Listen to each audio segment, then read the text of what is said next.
2 garrafas, uma nota de $1 e uma aposta que joga você contra a lei da gravidade. Aprenda como ser um ganhador todas as vezes na primeira parada da nossa jornada pelo estranho, o bizarro e o inesperado. Acenda uma vela no monastério remoto em homenagem à memória de uma multidão de mártires. Voe sobre uma inundação desenfreada para içar as vítimas para a segurança.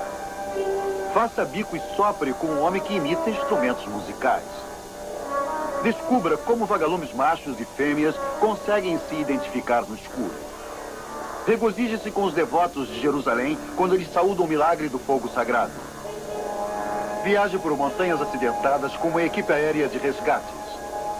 Assista a um festival solene no Japão que se transforma numa orgia de risos. Descubra como os leiloeiros americanos fazem vendas rápidas com fala ligeira. Penetre na escuridão com câmeras especiais que permitirão ver o interior de ninhos de raposas. Descubra o único lugar remanescente de toda Jerusalém onde Jesus caminhou realmente. O estranho, o bizarro, o inesperado. Esses são os tipos de assuntos que um homem chamado Robert Harry Ripley nos desafia em Acredite se quiser. Você pode se meter num bocado de encrencas fazendo as chamadas apostas fáceis. Eu vou lhe mostrar o que me ocorreu uma vez. Eu preciso de 2 garrafas para isso, exatamente do mesmo tipo. Garrafa e garrafa. Eu já tenho as garrafas. Agora, o que aconteceu foi isso. Um sujeito veio para mim, do mesmo tipo que a gente confia bem na hora. Pelo menos eu confiei. Mas com o decorrer das coisas, ele me ensinou uma lição que eu jamais vou esquecer. Ele fez uma aposta simples. O que ele me desafiou a fazer foi tirar uma nota de $1, puxando-a do meio de 2 garrafas, mas sem as garrafas serem derrubadas. Dinheiro fácil, pensei eu. É só ser ligeiro. Bem, eu quase consegui, pensei eu. Então, eu já estava pronto e ansioso quando meu amigo sugeriu que eu dobrasse a aposta para compensar e tentasse outra vez. Pronto e disposto. Mas acabou que eu fui incapaz. Então, eu dobrei a minha aposta outra vez e tentei outra vez e falhei outra vez. E isso já estava ficando bem caro. Então, meu amigo concordou por eu já ter pago pela minha lição em me mostrar o truque. E então, é isso que você faz quando um cara quieto e amistoso chega para você com esse desafio. Você segura a nota com a mão. Desse jeito. Bem na extremidade. E então use isto. Dá um golpe para baixo. Mais ligeiro do que a vista. É. Mas veja outra vez, agora em câmera lenta.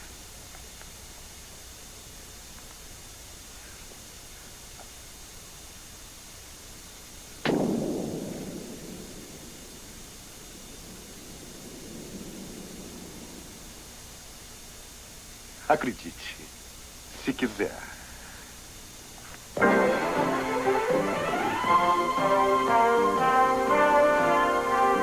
Acredite se quiser.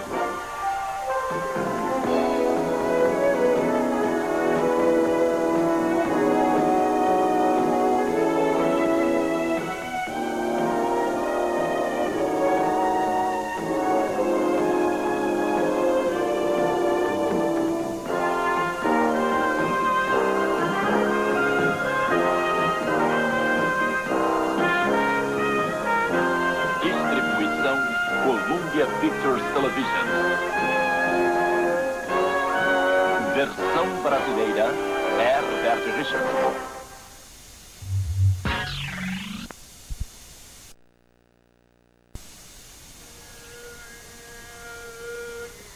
Esta é Jerusalém, uma cidade que é sagrada para os seguidores de 3 das maiores religiões do mundo.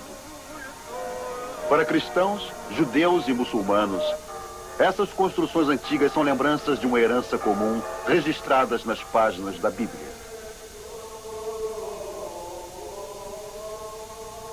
Existe uma história ligada a quase todos os pontos tradicionais, inclusive a este aqui. O legendário túmulo de Absalão, o filho rebelde do rei bíblico Davi. Absalão foi morto numa batalha que liderou contra o próprio pai. Segundo a tradição religiosa, o corpo foi enterrado aqui. Durante séculos, devotos judeus, cristãos e muçulmanos jogavam pedras sobre o túmulo ao passarem. Ninguém, ao que parece, se esquece de um traidor. Entretanto, a bem da verdade, estavam atirando pedras em um alvo inocente. Absalão não está enterrado aqui. Ninguém sabe onde os restos dele possam estar, nem, diga-se de passagem, quem está realmente enterrado aqui. Para ele, ou ela, um grande pedido de desculpas é devido. Apesar do abuso enganoso, o túmulo tem sobrevivido como um símbolo bíblico numa terra onde quase todos os lugares e todos os dias têm significado especial. Para os devotos judeus chamados de Hassidim, principalmente para homens e meninos, um desses lugares é o túmulo dos sábios, localizado aqui no Monte Meron.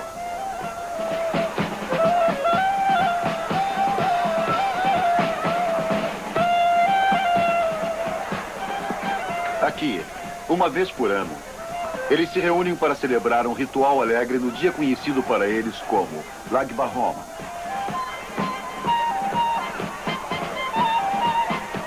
Para os meninos de 3 anos de idade, montados nos ombros dos parentes mais velhos, a celebração é uma iniciação. As mães deles e outras mulheres da família podem participar apenas como testemunhas. A tradição não permite que elas se misturem aos homens. Nesse dia, seus filhos devem se submeter a interpretações da lei judaica contidas nas escrituras bíblicas de Levíticos. Vocês não devem arredondar os cantos de suas cabeças, nem devem danificar os cantos de suas barbas.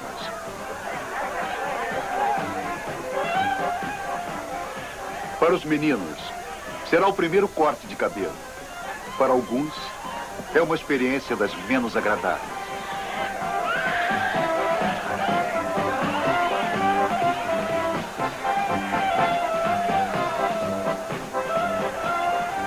Os cabelos são recolhidos cuidadosamente e colocados temporariamente em saquinhos plásticos. Mais tarde, se transformam em combustível para uma fogueira cerimonial. Realizando tais rituais, os Hassidim demonstram devoção a uma tradição que não tem diminuído durante aproximadamente 3.000 anos.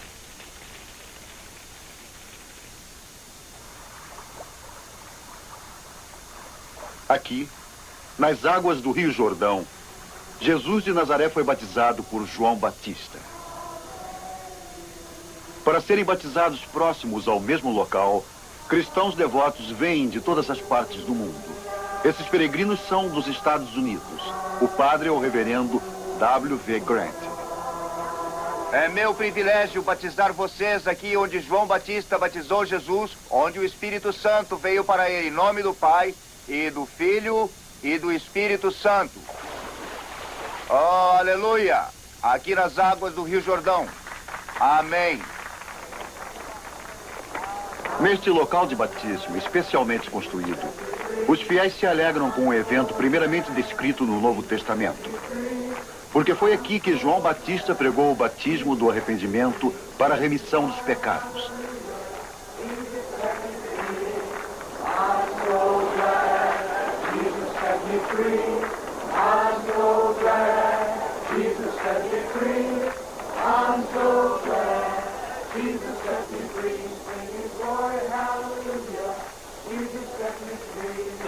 Salve o Senhor! Na busca da salvação, esse desfiladeiro árido no deserto da Judéia já foi outrora o lar de uma comunidade silenciosa de eremitas habitantes das cavernas. Milhares já viveram aqui. Para eles, Uma retirada para o deserto foi uma maneira de seguirem no caminho da retidão, pois, como registram os evangelhos, Jesus partiu para um lugar solitário e lá rezou.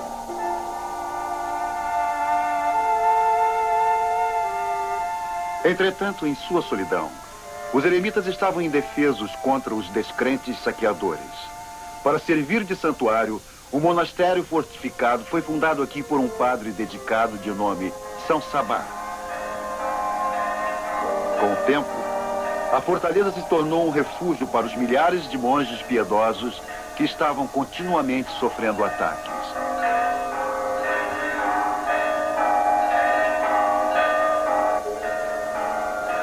De todos aqueles que se refugiaram aqui, somente 7 restaram. Eles se tornaram, efetivamente, os protetores de um santuário dedicado ao seu fundador e à memória daqueles que o seguiram.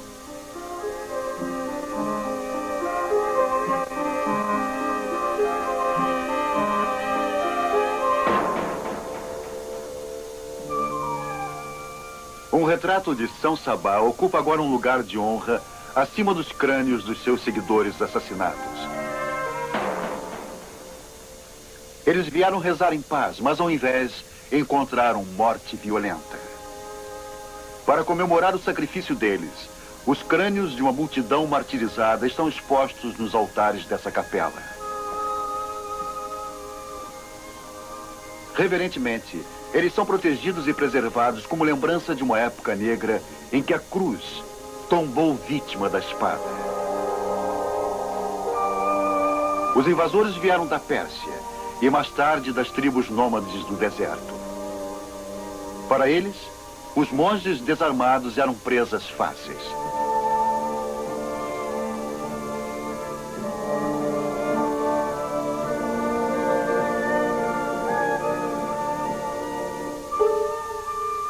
Sobreviventes determinados mantiveram o monastério vivo. E, embora em número reduzido, sua fé permanece tão fervorosa quanto a sua devoção à memória de São Sabá. Para homenageá-lo, mantiveram o corpo dele intacto durante mais de 1400 anos.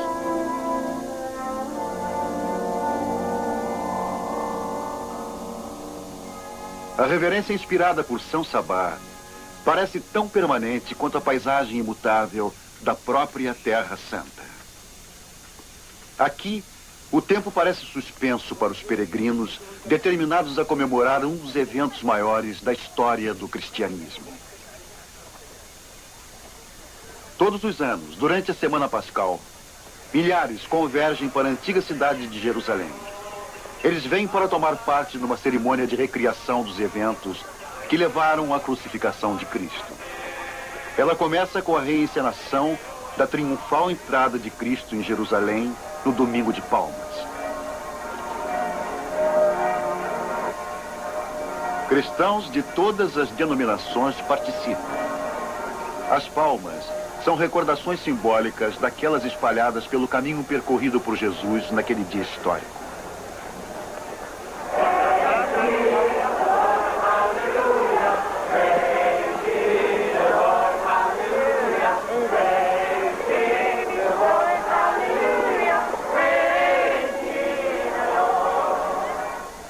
Quando a Semana Santa está para se encerrar, os peregrinos lotam a Via Dolorosa, o caminho das dores. Essa é a rota tradicional seguida por Cristo no dia de sua crucificação. O caminho verdadeiro, entretanto, foi destruído há muito tempo e recoberto por mais ou menos 6 metros de escombros.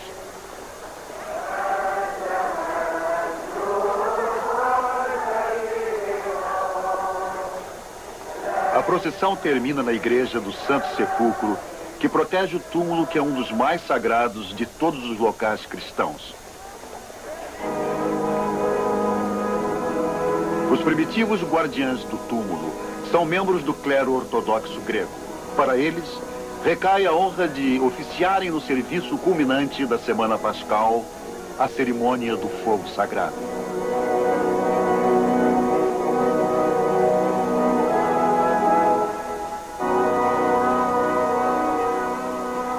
O conteúdo dessa urna ritual ornamentada é de algodão comum. Depois de levada para o interior do túmulo sagrado, os devotos acreditam que o algodão será transformado através de preces. Ele se transformará no combustível de uma chama milagrosa. O sacerdote não irá sair até que o milagre da ressurreição de Cristo seja comemorado pela aparição do fogo sagrado.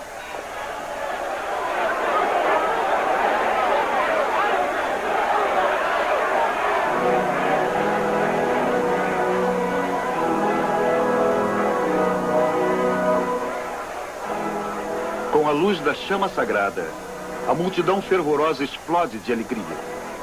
Clérigos correm da igreja para levarem o fogo sagrado para as suas congregações que aguardam.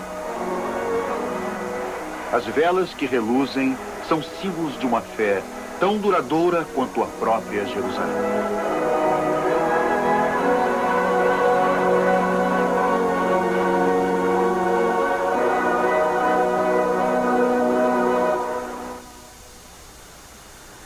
Em Jerusalém, mais do que em qualquer outra cidade do Oriente Médio, o novo foi construído em cima do antigo. Conquistadores já nivelaram e reconstruíram esta cidade muitas e muitas vezes, mas agora as escavações estão começando a revelar a cidade como era conhecida na época de Cristo. Esta escadaria, desenterrada há alguns anos pelos arqueólogos, levava à grande muralha que cercava o templo do rei Herodes. Reconstruído em miniatura, este é o templo de Herodes, como existia quando Jesus iniciou seu sacerdócio na Jerusalém antiga. Depois que ele visitou o templo, teria atravessado este pátio interno e descido por um lance de escadas que começava aqui. A escada conduzia por debaixo da muralha para uma câmara subterrânea e emergia aqui. Esses portões em arcos duplos marcam a saída do templo utilizada durante a época de Cristo. Com o tempo, os portões foram lacrados. Somente o arco característico permanece. Até estes degraus aparentemente bem gastos são relativamente novos.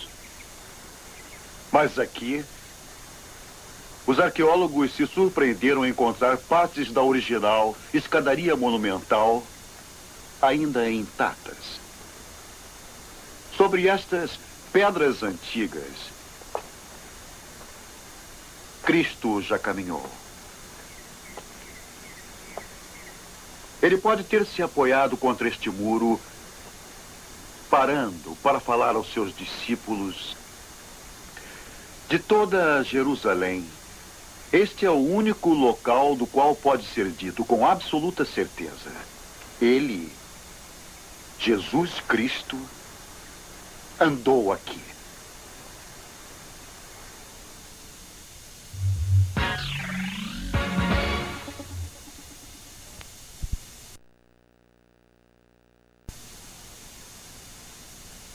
Cão,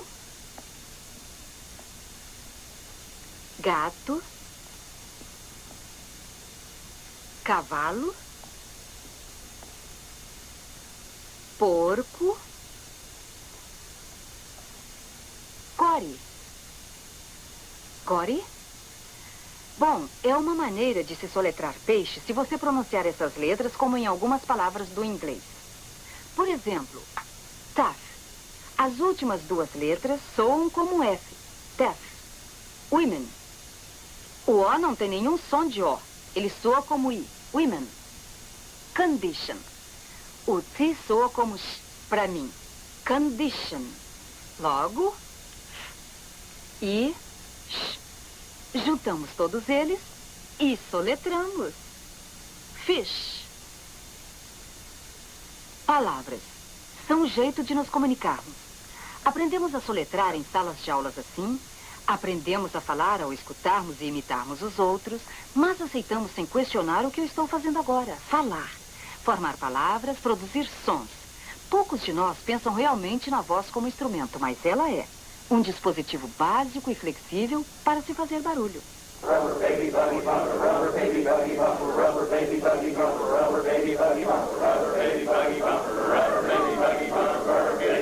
Tá bom. Agora vamos ver as dezenas. Dar nós na língua com sons complicados faz parte do curso na escola de leilão do Missouri, em Kansas City. Para os professores, é um meio de se passar adiante os truques de um ofício que transforma a fala rápida em um lucro constante.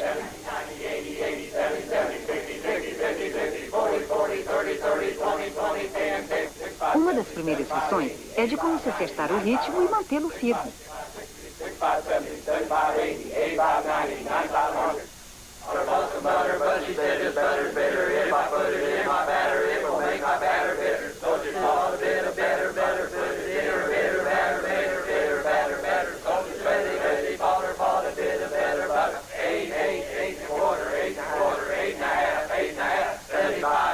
Depois de aprenderem como fazer os números saírem bem altos e claros, os alunos vão passar para dominar o que os profissionais chamam de enchimentos. Alguns são puras bobagens, mas transformam o canto do leiloeiro numa lenga-lenga rítmica e constante. Agora lembrem-se que o canto é só uma falação contínua. E lembrem-se de utilizarem aqueles enchimentos, tá bem? Entre aqueles números, nós queremos que aqueles números saiam bem claros, porque os enchimentos a gente pode embromar, mas aqueles números a gente vai querer bem claros. Vamos entender outro artigo.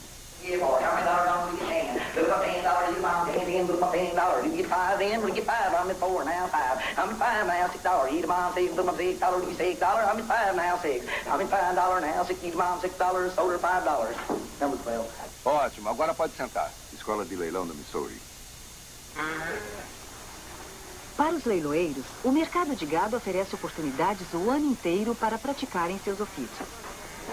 Para os pecuaristas, os leilões são um meio de conseguir a melhor cotação para os rebanhos.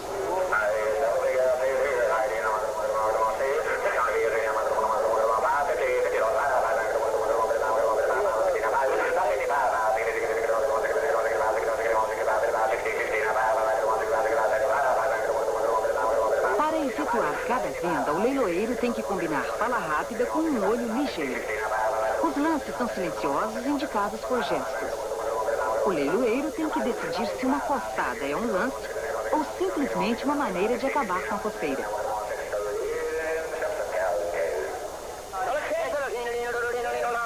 No ramo dos fumicultores, os gestos são sutis e as vendas são rápidas. Por tradição, cada lance representa um aumento pré-determinado. O leiloeiro tem que acompanhar a linha dos lances, compradores e ainda encontrar tempo para respirar.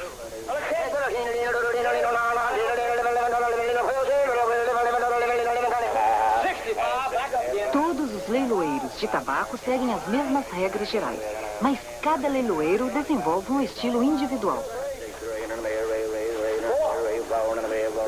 Dentre os compradores e vendedores dos armazéns do Kentucky, Speck Edwards é famoso pelo seu canto constante e pelo jeito com que penetra cada comprador com seus olhos insinuantes.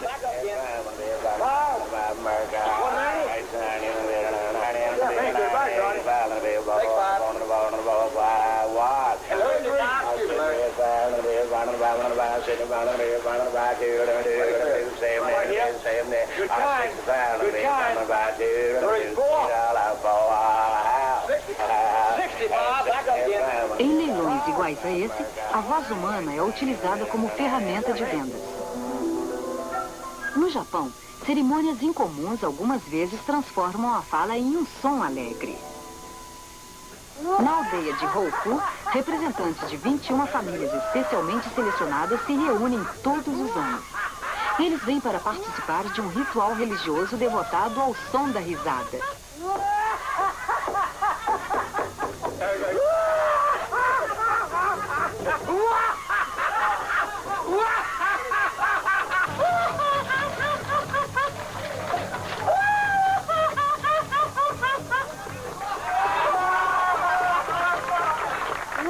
A primeira risada é oferecida como agradecimento pela colheita desse ano. A segunda pela próxima colheita. A terceira para curar quaisquer preocupações que possam ter restado.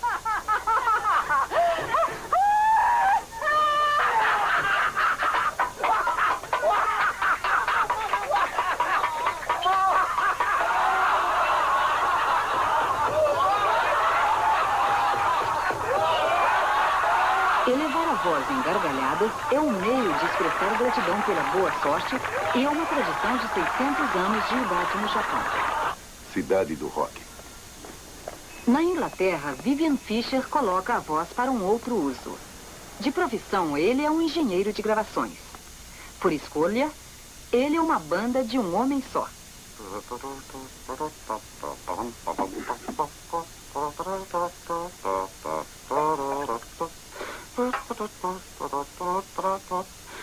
Isto é uma corneta. Agora eu queria tocar uma peça intitulada Trumpet Voluntary.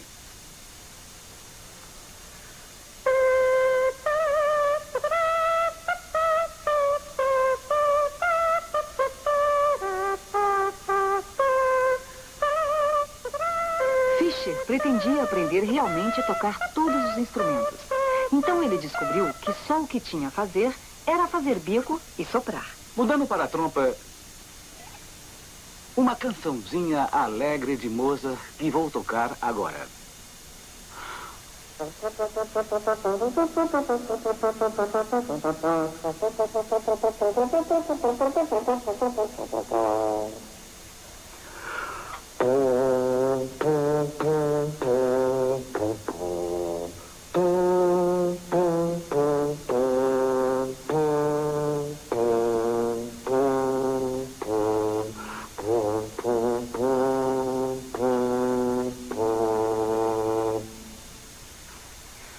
Isso traz realmente lágrimas aos olhos.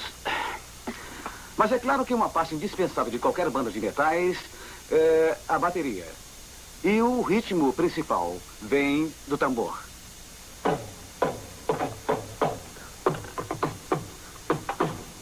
E depois nós temos o tarol ou tambor lateral aqui, onde podemos fazer viradas como...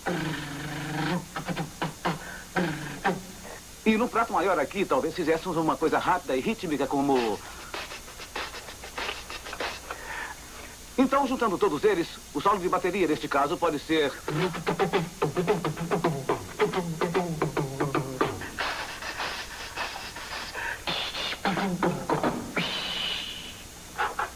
Logo, é assim que vai ficar quando os sons ficam juntos.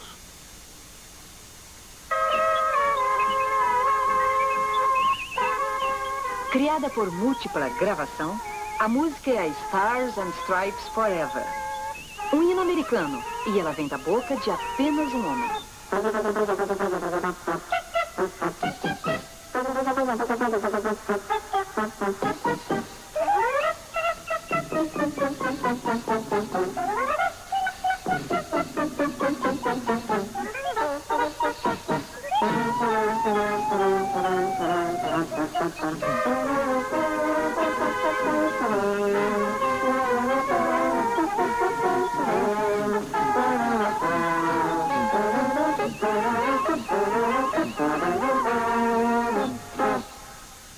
Acredite, se quiser. O ornitólogo Horácio Birdbath sabe imitar o som de 300 chamamentos de aves. Acredite, se quiser.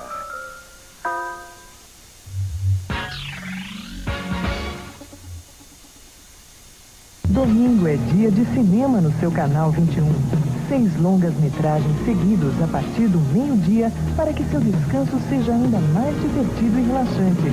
Agora você tem uma nova opção para melhorar seu domingão. Domingão do Cinema. Sua melhor diversão sem sair de casa e sem mudar de canal. Fique nos...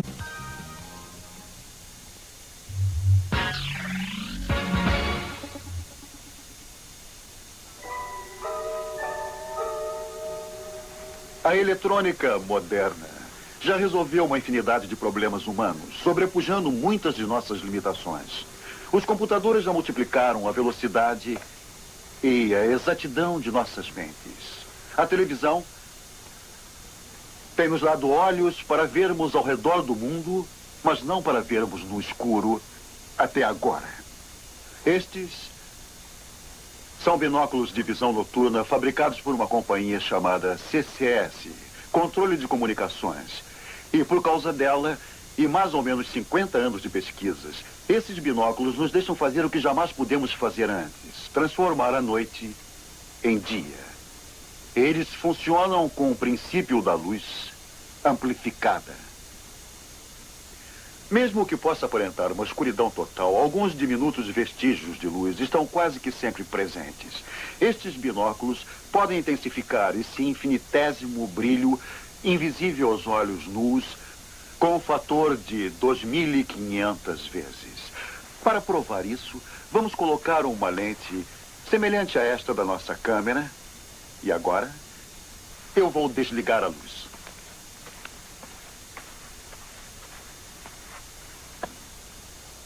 Eu agora estou numa escuridão quase total.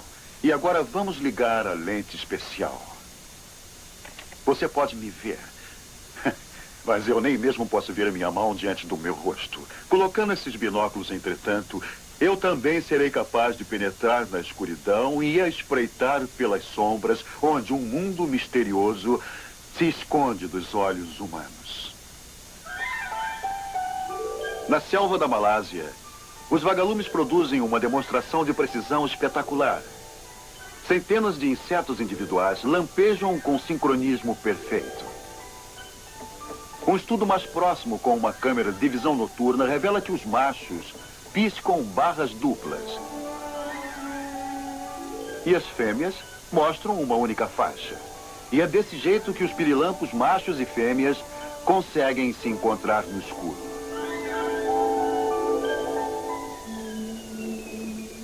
Os mergulhadores das Caraíbas utilizam uma câmera intensificadora de imagem para investigar um fenômeno intrigante.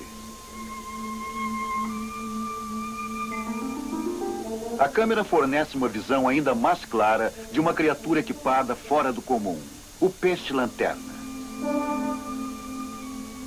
O brilho esquisito deles pode ser piscado ligando e desligando. Para um inimigo faminto, o peixe-lanterna parece aparecer e desaparecer. E na confusão que ele cria, ele consegue escapar.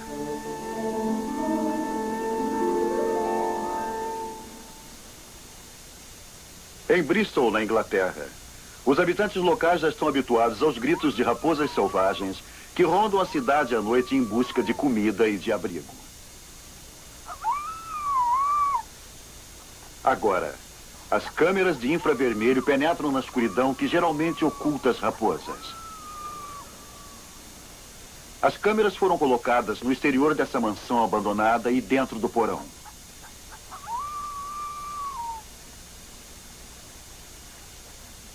Porque as raposas passam a maior parte do tempo escondidas, os cientistas até agora têm tido que adivinhar sobre os hábitos delas.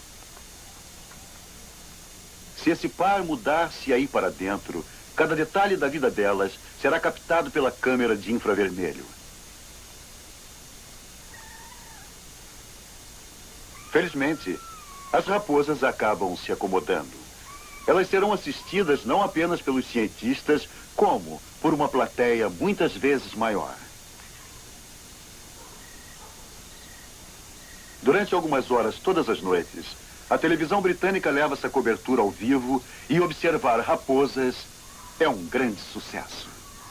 As raposas se tornaram personagens nacionalmente famosas numa espécie de novela da vida animal.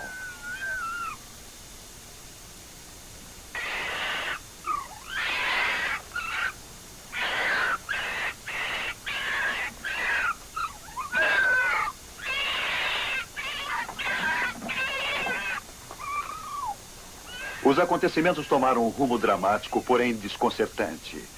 O motivo da briga é misterioso.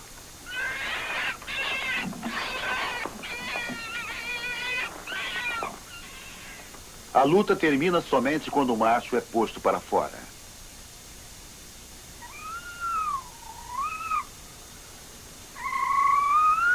A fêmea parece desconcertada pelas próprias atitudes, que a deixaram como a única ocupante do porão, pelo momento ao menos.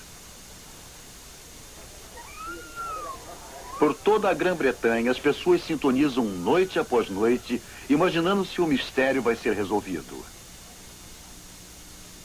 O macho permanece no exílio. E então, a resposta é revelada. A fêmea estava grávida.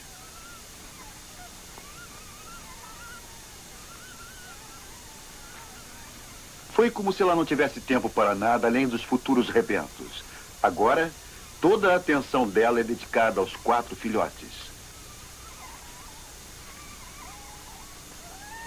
O macho retorna com alimentos para todos e esse ato instintivo reúne o par. O estudo a longo prazo do mundo escuro das raposas desvendou uma vida familiar, carinhosa e complexa.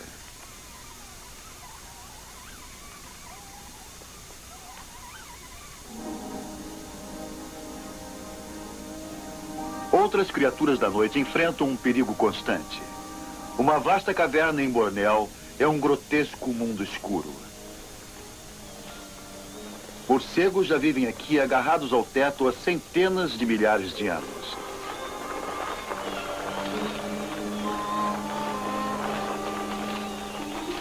Coberto por uma profunda camada de resíduos de morcegos, o chão da caverna parece vivo. Ele é habitado por uma imensa população de baratas. Os resíduos de morcegos são o lar delas e também alimento.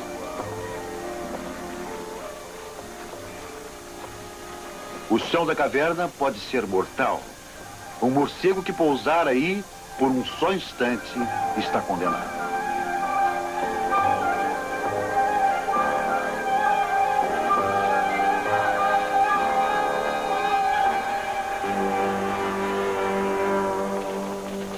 À noite, os morcegos voam para fora para caçar. Na boca da caverna, entretanto, uma pitonisa aguarda pela chance para atacar sua presa. Ela se apoia não na visão, mas sim na sua habilidade de sentir o calor.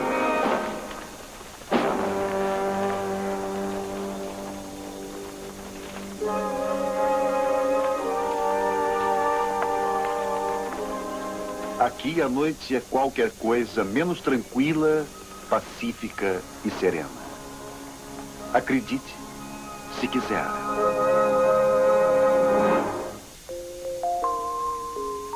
Em Waitoma, na Nova Zelândia, uma caverna subterrânea é iluminada por milhões de pirilampos.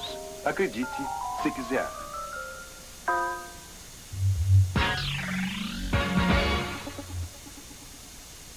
Para quem não gosta de novelas, mas gosta de cinema e não quer dormir muito tarde, o Canal 21 oferece a grande opção para todas as noites. Sessão...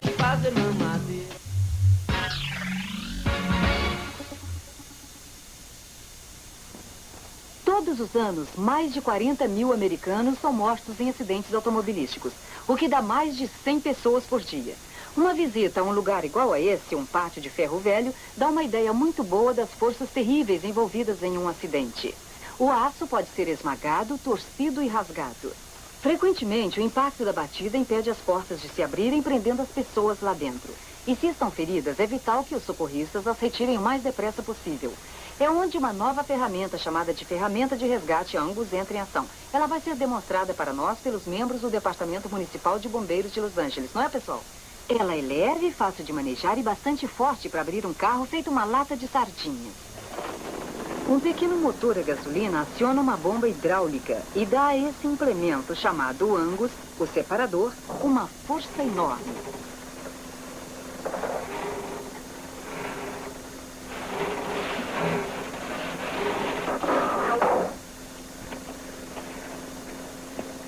A bomba Angus, porém, pode acionar mais do que um tipo de ferramenta. O tesourão recorta colunas de teto com uma espantosa pressão de 18 mil quilogramas.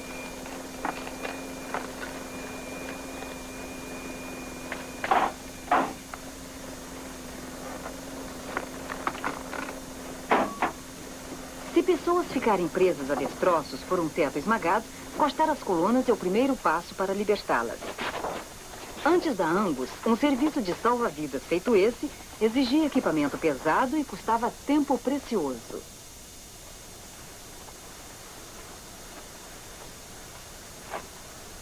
Com a Angus, os socorristas precisam de minutos para um serviço que costumava levar horas. Não importa quais as ferramentas disponíveis, cada situação apresenta problemas específicos e perigos específicos. Os socorristas têm que estar preparados para se defrontarem com quase tudo.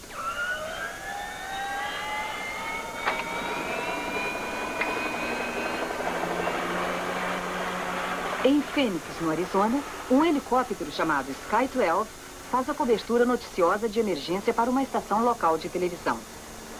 Porém, qualquer helicóptero pode ser uma valiosa ferramenta de resgate, principalmente nessa terra vasta e inóspita. Há sempre a possibilidade de se localizar viajantes que acabam perdidos. O calor intenso e a falta d'água podem matar rapidamente. O deserto, entretanto, nem sempre está seco. Desencadeada por uma tempestade súbita, uma enchente instantânea pode encher um leito seco de rio com uma torrente violenta.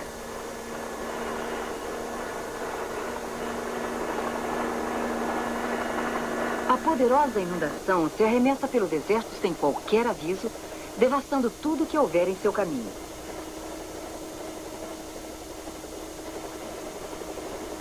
As águas devastadoras conduzem o helicóptero a lugares onde o tempo já está prestes a se esgotar para pessoas presas e desesperadas.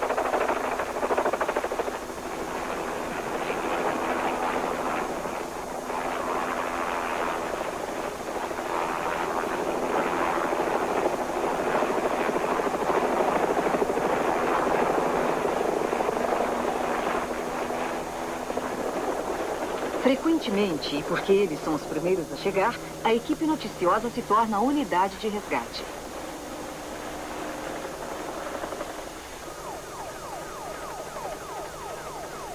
O som de um rádio-farol de emergência significa que um avião se acidentou numa tempestade crescente. A equipe noticiosa se junta a um outro helicóptero de resgate em busca dos destroços.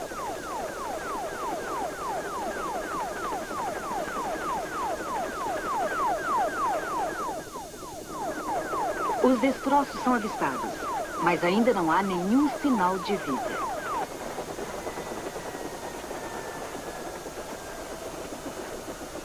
Como é que vai, Ro? Eu tô bem, apesar dos pesares. Só um minuto.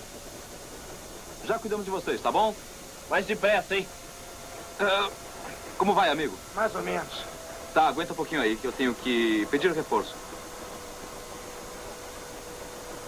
Tudo bem, eu já contei. Parece que são 2. Tudo bem, temos sobreviventes. Nós temos sobreviventes. Cuidado com isso aí. O avião estava levando prisioneiros. Por uma estranha obra do destino, os guardas e o piloto morreram. Mas os prisioneiros sobreviveram.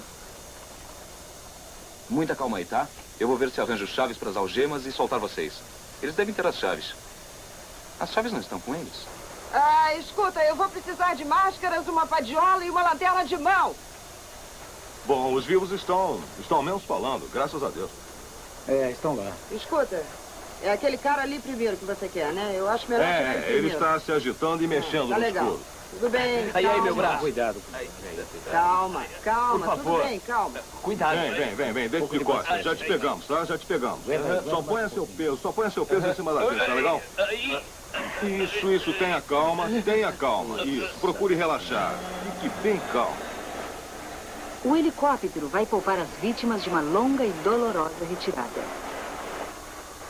Logo, o Sky 12 vai voltar à sua ronda, colhendo notícias e salvando vidas.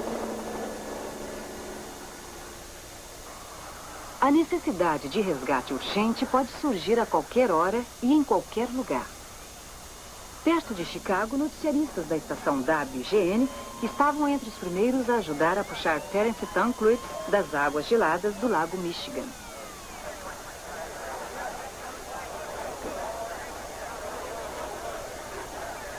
Tanclitz havia mergulhado através do gelo durante um passeio de trenó com seu filho Jimmy, de 4 anos de idade.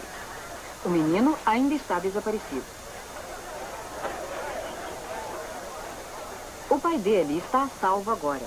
Cada minuto que passa, porém, significa menos chances de sobrevivência para o Jimmy, ainda em alguma parte debaixo do gelo. As buscas desesperadas dos mergulhadores levam um tempo longo e agonizante.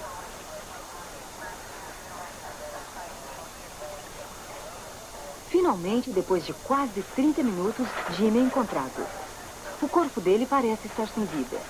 Ele não está respirando e também não há pulsação. Entretanto, os socorristas sabem que ainda existe esperança. Surpreendentemente, foi a baixa temperatura da água que deu ao Jimmy essa chance. É vital, entretanto, que se haja depressa. Venham fora daqui, andando!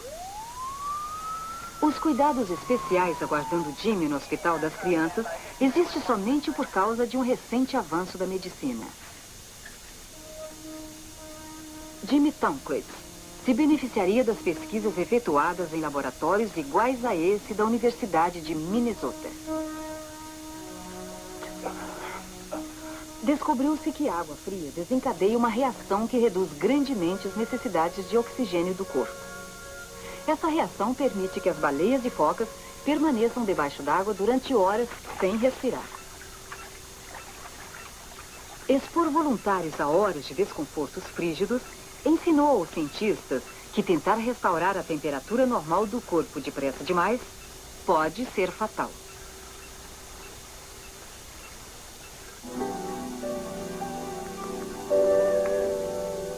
Jimmy hoje está vivo por causa das pesquisas que mostraram aos médicos exatamente como lidar com a sua reação à água congelada. De certa forma, Jimmy Tonklitz sobreviveu ao afogamento porque ele quase morreu congelado. Acredite, se quiser. Somar, subtrair, multiplicar, dividir. Uma calculadora de bolso igual a esta facilita muito. Mas chegar a uma coisa tão pequena que faça tudo isso tem uma história que remonta a mais de 300 anos. O primeiro dispositivo que fazia os cálculos para a gente foi inventado em 1642 por um jovem francês chamado Blaise Pascal. Ele só tinha 19 anos de idade na época e cresceu conseguindo se firmar como um dos grandes que o mundo já teve. Ele não inventou a máquina de somar para si mesmo. Ele era bastante eficiente em matemática. Inventou para o pai dele, que tinha problemas com uma simples adição.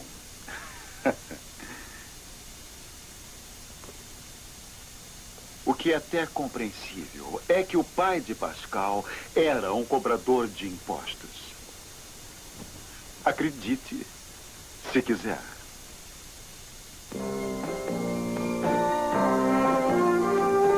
Canal 21 UHF, São Paulo. Veja logo mais às 10 da noite um grande filme com som original e legendas em Campeões da Crítica. Fique agora com Cult Series.